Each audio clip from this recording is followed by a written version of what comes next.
You can say today, we are not living in an era of change, but in a change of era. Before, we were talking as if we were in an era of change, that everything was changing fast. Everything is changing fast. It is that we have changed era and we're into a whole new dispensation than what we were in before. So if you're starting to judge this era by the last era and think that something is wrong, what is wrong is the way you're judging. That's what is wrong. Eras have changed. And to understand that eras have changed is to understand that something fundamental has changed.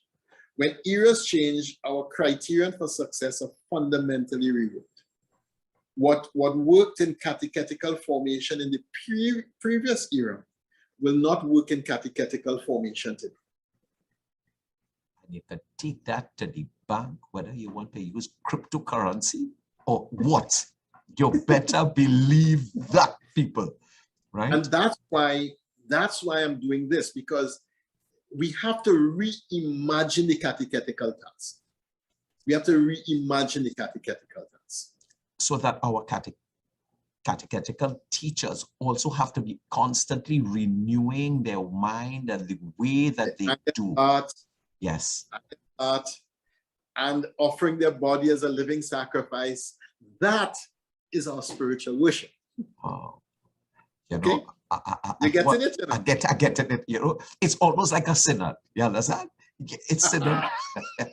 From last week, people even didn't watch it. You can get it on Facebook. And next week, don't worry. We and this one too, eh? This one too. Yeah. So we have to see when eras change, everything changes. You know, the old story of paradigm change. There was a convention of watchmakers, and the Swiss watch was the paradigm of watchmaking.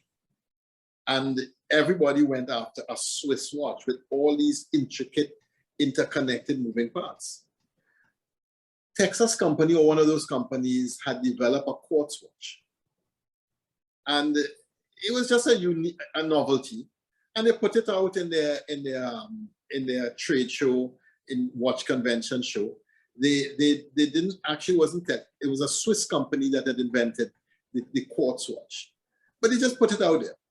And everybody saw it. They didn't even worry to patent it. And I think it was Texas Instruments saw it and said, wow, this is unique. They bet the company on it. What kind of watch you have on your hand? A Swiss watch or a quartz watch? Everybody now has a quartz watch. Yes. When paradigms change, the people who are in the old paradigm and are the leaders of the old paradigm are the last to understand the change and understand the value or the new value system. So the Swiss could not see the quartz watch as being the future of watches. But a tech company seeing the quartz watch realized this is the future, because we could put a watch on everybody's hands for $20. As opposed to how expensive a Swiss watch is. And that's how paradigm change. We are in a paradigm change, and it's a change of era. It's a change of era.